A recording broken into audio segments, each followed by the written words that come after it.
गजाननं भूतगणाधिसेवितं कपित्थजम्बो फलचारुभक्षणं उमासुतं शोक विनाश कारक्रम नमामि विघ्नेश्वर पाद पंकजम।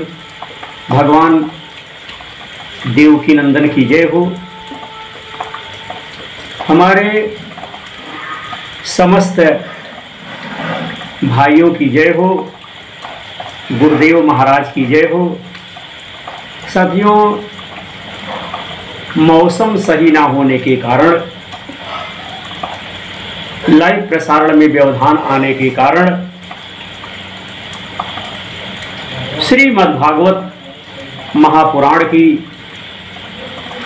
महात्म्य अध्याय 2 का शेष भाग हम इस वीडियो के माध्यम से अपने भाइयों तक प्रेषित कर रहा हूं। अब इस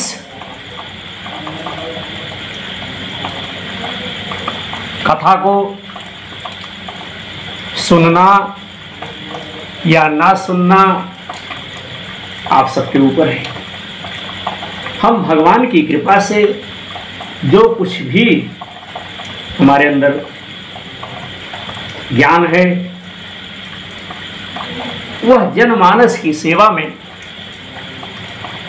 समर्पित कर रहा हूं। और भगवान की कथा, अब इस कथा का आदर करना, सम्मान करना, इस कथा में भगवान द्वारिकाधीश ने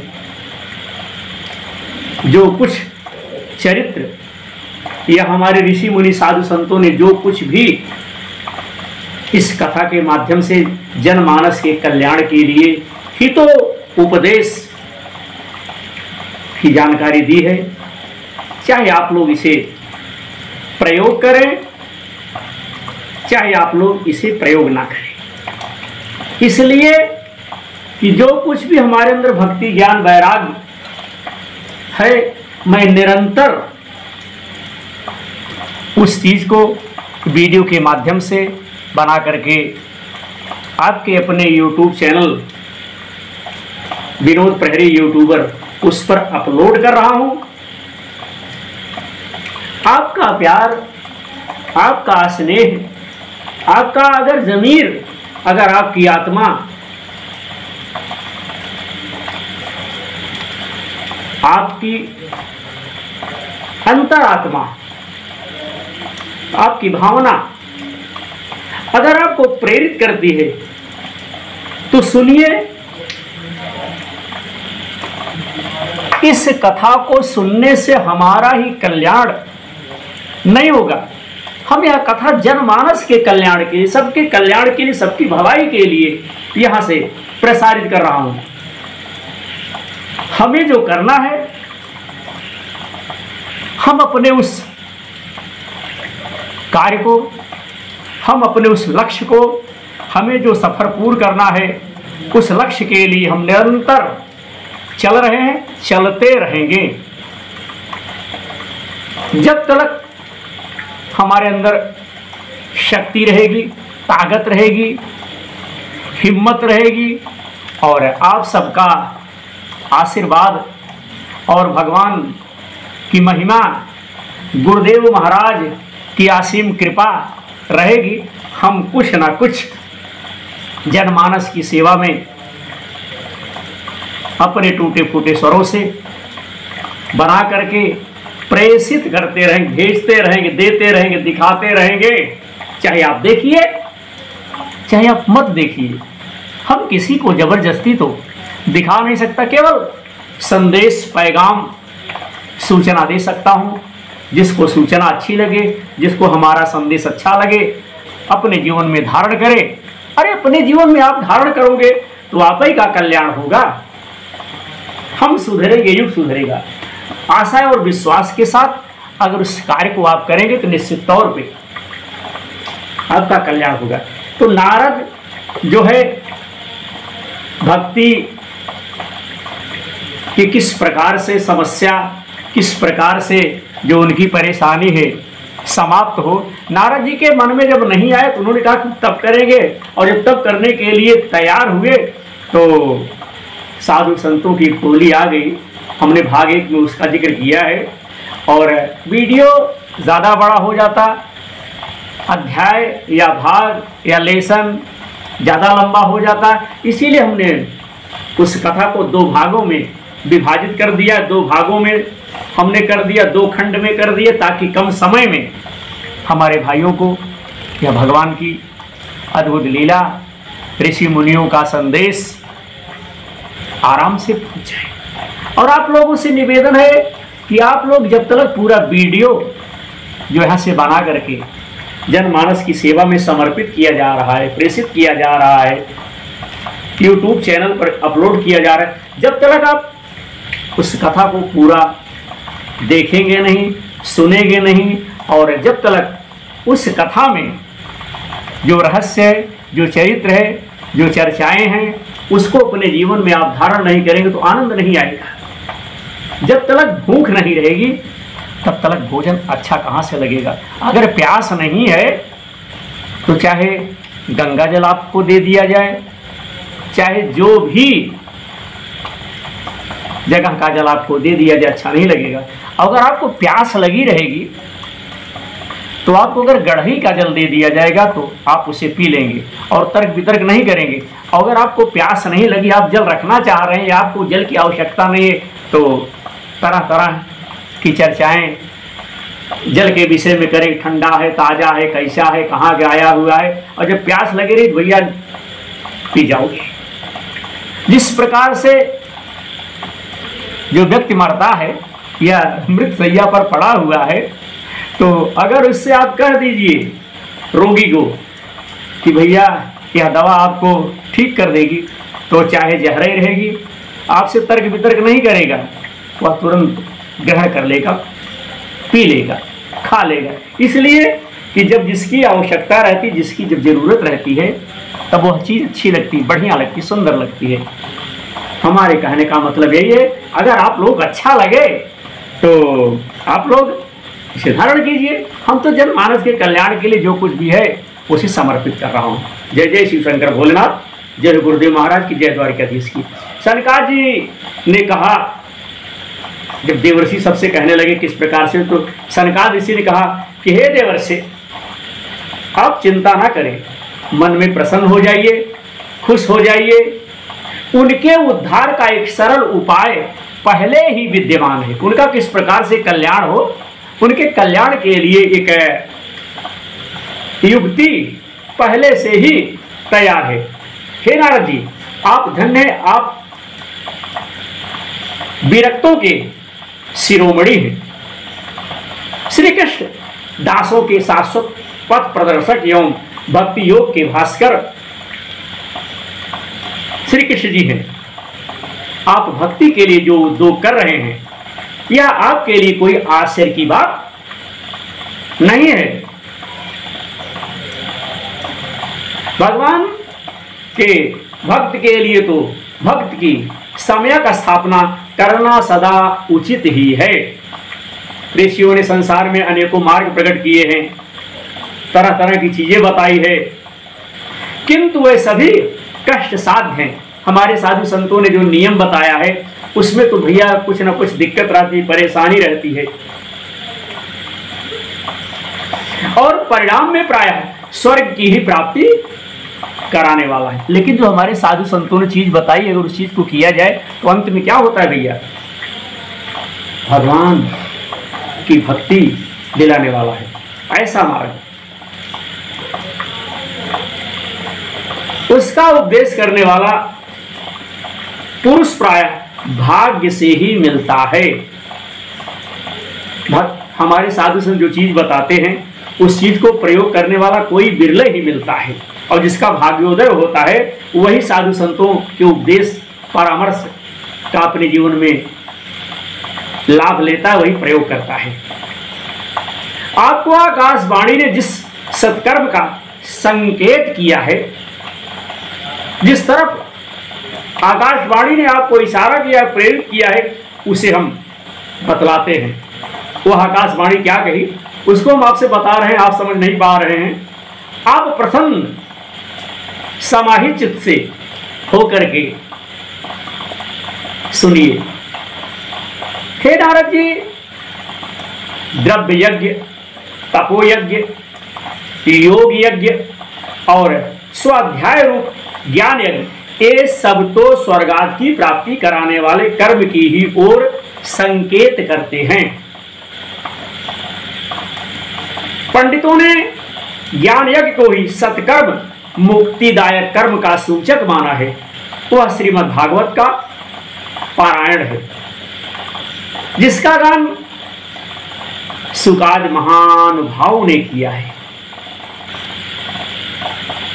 उसके शब्द सुनने से ही भक्ति, ज्ञान और वैराग्य को बड़ा बल मिलता है, बड़ी ताकत मिलती है। इसमें ज्ञान वैराग्य का कष्ट जो है मिट जाता है, समाप्त हो जाता है, खत्म हो जाता है और भक्ति को आनंद मिलेगा। सिंह की गर्जना सुनकर जैसे भेड़िया भाग जाता है, चला जाता है, गायब हो जाता है, भग जाता है, उसी प्रकार श्री भगवान श्री कृष्ण की भागवत की ध्वनि से, भगवान का नाम सुनने से, भागवत पुराण सुनने से, इसकी ध्वनि से कलयुग के सारे दोष जो है नष्ट हो जाते, खत्म हो जाते, चले जाते हैं। इस प्रकार से हमारे साधु संत नारद से बता रहे हैं। तब प्रेम रस प्रवाहित करने वाली भक्ति, ज्ञान और वैराग्य को साथ लेकर प्रत्येक घर और व्यक्ति के हृदय में क्रीड़ा करेगी। नारद जी ने कहा कि मैंने वेदांत की ध्वनि और गीता पाठ करके उन्हें बहुत जगाया। नारद जी कहने लगे कि हमने बड़ा उपाय किया और सारा यत्न किया और बहुत हमने जगाया, किंतु फिर भी भक्ति, ज्ञान और वैराग्य ये तीनों नहीं जगे। हमने सारी उपाय लगा लिए लेकिन लोग जगे नहीं। ऐसी स्थिति में श्री भागवत सुनने से वे किस प्रकार से कैसे जग जाएंगे। हमने तो सुनाया, सब कुछ हमने कहा, सब कुछ बताया, सारा यत्न किया, लेकिन हम कर लिए सारा कार्य, लेकिन फिर भी कोई नहीं जगे। वो आप कह रहे हैं कि भागवत सुनने से वह सही हो जाएंगे, क्योंकि उस कथा के, ऋषि ने कहा, क्योंकि उस कथा के प्रत्येक श्लोक और प्रत्येक पद में भी वेदों का ही तो सारांश है। आप लोग शरणागत वत्सल हैं तथा आपका दर्शन कभी व्यर्थ नहीं होता। भगवान श्री सुंदरकांड में हनुमंतलाल जी भी ने कहा कि यही सनहट करियो पहचानी, साधु ते कोई न कारज हानि। तो साथियों, साधु संत का परामर्श, साधु संत का विचार कभी गड़बड़ हो ही नहीं सकता। इनसे अगर मेल किया जाए, इनसे अगर संपर्क किया जाए तो कुछ ना कुछ अवश्य प्राप्त होता है हर हाल में। इसलिए मेरा यह संदेश जो है आप दूर कर दी। हमारे अंदर जो संदेह है उस संदेह को आप जो है समाप्त कर दीजिए। इस कार्य में विलंब देर मत कीजिए। हरिओम नारायण। सनकादि ने कहा, श्रीमद् भागवत की कथा वेद और उपनिषदों के सार से बनी है, इसलिए उनसे अलग उनकी फल रूपा होने के कारण वह बड़ी उत्तम जान पड़ती है। जिस प्रकार रस वृक्ष की जड़ से लेकर शाखा तक रहता है, शाखा ऊपर से लेकर के नीचे तक रस जो है रहता है, किंतु उस स्थिति में उसका आस्वादन नहीं किया जा सकता। वही जब अलग होकर फल के रूप में आ जाता है, तब संसार में सभी को अच्छा बढ़िया लगने लगता है। दूध में घी रहता ही है, दूध में जो है घी रहता ही है, किंतु उस समय उसका अलग स्वाद नहीं मिलता। वही जब उसको अलग हो जाता है, तब देवताओं के लिए भी स्वाद वर्धक हो जाता है। खांड ईख के ओर छोर और बीच में भी व्याप्त रहती है, फिर भी अलग होने पर उसकी कुछ और ही मिठास होती है। उसकी कुछ ना कुछ मिठास जो है भैया और होती है। आपने देखा होगा, ऐसी यह इस प्रकार से ऐसी यह भागवत कथा है। यह भागवत पुराण वेदों के समान है। श्री व्यास देव ने इसे भक्ति ज्ञान और वैराग्य की स्थापना के लिए प्रकाशित किया है। भक्ति ज्ञान वैराग्य की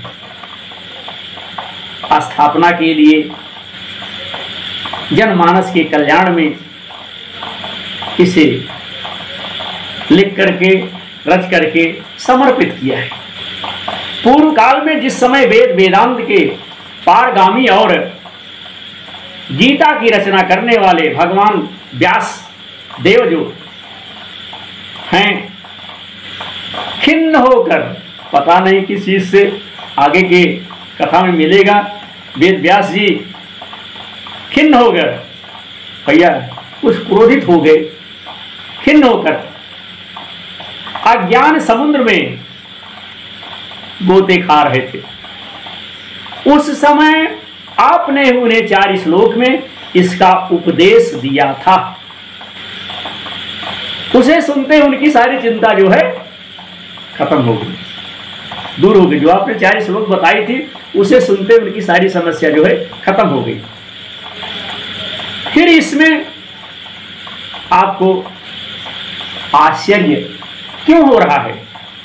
अरे आप ही ने तो बताई थी, और आप ही कथा को सुन करके उनकी सारी समस्या समाप्त हो गई, और आज आपसे कोई चीज में नारद जी कह रहा हूं तो आप चिंतित हैं। फिर इसमें आपको आश्चर्य क्यों हो रहा है? हरिओम, राधे राधे। जो आप हमसे प्रश्न कर रहे हैं, आपको उन्हें शोक और दुख विनाश करने वाला श्रीमद्भागवत महापुराण ही, मद्भागवत महापुराण जब सुनेंगे तो निश्चित तौर पे उनका जो है कल्याण होगा। दोस्तों, इस प्रकार से जब मुनियों ने कहा और उनकी बात सुन करके नारद जी ने कहा कि हे महान भाव, आपका दर्शन, आपका मिलना, आपको देखना, आपका आना जीवन के संपूर्ण पापों को तत्काल ही, तुरंत ही नष्ट कर देता है, और जो संसार दुख रूप दावानल से तपे हुए हैं, उन पर शीघ्र ही शांति की वर्षा करता है। आप निरंतर शेष जी के सहस्र मुखों से गाए हुए भागवत कथा अमृत का पान करते रहते हैं। मैं प्रेम लक्षणा भक्ति का प्रकाश करने के उद्देश्य से आपकी शरण लेता हूं। जब अनेकों जन्मों के संचित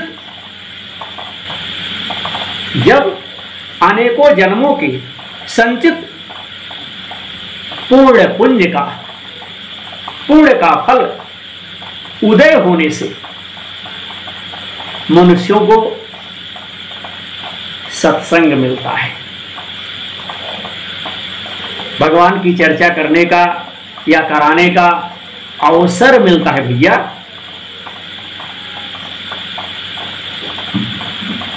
तब वह उनके अज्ञान जनित मोह और मंद रूप अंधकार का नाश करके जो है विवेक उदय होता है। तो आज हमने इस प्रसारण पर श्रीमद् भागवत महापुराण के माध्यम से महात्म्य अध्याय 2 का शेष भाग इसे YouTube चैनल पर अपलोड किया। आशा है हमारे भाई लोग इस कथा को सुनेंगे और अपने जीवन को आनंदमय बनाएंगे। इसी उम्मीद के साथ कल के लाइव प्रसारण में हम आपको श्रीमद् भागवत महापुराण का तीसरे अध्याय का महात्म्य साथियों सुनाएंगे। और तीसरे अध्याय का महात्म्य रहेगा भक्ति के कष्ट की निवृत्ति किस प्रकार से देव ऋषि नारद के प्रयास से कार्य से भक्ति के सामने जो दिक्कत थी, जो परेशानी थी, उसका समाधान हुआ, उसका निस्तारण हुआ, या किस प्रकार से देव ऋषि नारद भक्ति की समस्या, परेशानी, मुसीबत, तकलीफ जो है किस प्रकार से समाप्त करते हैं। साथियों, भक्ति के कष्ट की निवृत्ति हम अपने YouTube चैनल पर कल रात्रि 8 बजे के बाद प्रसारित करेंगे। अब आज का प्रसारण आपका भाई विनोद दुबे यहीं पर संपन्न करता है। समस्त देखने वाले भाइयों का बहुत बहुत आभार, बहुत बहुत धन्यवाद। कार्यक्रम हमारे देशवासियों को, हमारे भाइयों को, हमारे मित्रों को, हमारी बहनों को, हमारी माताओं को अगर अच्छा लगे तो हमारे कार्यक्रम से जुड़ करके धर्म के क्षेत्र में हमारी सहायता कीजिए, मदद कीजिए बस। और मैं अपने भाइयों से कुछ नहीं कहूँगा। हमारे कार्यक्रम से जुड़ने के लिए आप लोग YouTube पे जा करके सर्च कर सकते हैं विनोद प्रहरी यूट्यूबर। YouTube चैनल से जुड़ करके आप लोग पुण्य के भागी जो है हो सकते हैं। पुण्य के क्षेत्र में अपना योगदान, चाहे शारीरिक चाहे भैया मानसिक योगदान, किसी भी प्रकार से आप दे सकते हैं, जैसी आपकी इच्छा। अब आज का प्रसारण यहीं पर संपन्न करते हैं। समस्त देखने वाले भाइयों को हमारा राम राम। जय श्री कृष्ण। पवित्र पावन देवभूमि, कर्म भूमि, जन्मभूमि, तपोभूमि उत्तर प्रदेश से आपका भाई विनोद दुबे भगवान की कथा का समापन यहीं पर करता है। हमारे बताने में, हमारे कहने में अगर आप लोगों की जानकारी में कहीं कोई त्रुटि आई हो तो हम उसके लिए क्षमा चाहते हैं। जय जय राधे श्री कृष्ण।